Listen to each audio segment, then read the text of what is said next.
Another day, another food trip. And for today's food trip natin guys is, syempre yung comfort food ko. Basta may pula at puti na yan, Jollibee yan.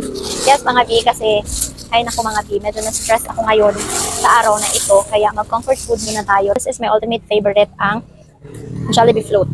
Na-freezer ko siya. Dinalagay ko siya sa freezer kasi kanina pa itong binili ng asawa ko. Favorite ko talaga to be. Favorite meal. Ayan, combo meal. Yung price nila okay lang naman. Commercial talaga.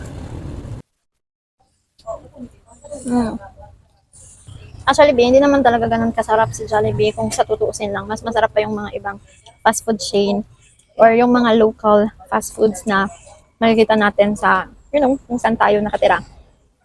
Pero sa Jollibee kasi, isa kasi siya sa batayan ko dati na hindi namin afford ang ganito.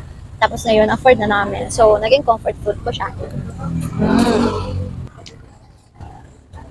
Next naman na siyang burger nila. Ganito lang naman siya. Pero mas gusto ko talaga yung chicken burger nila.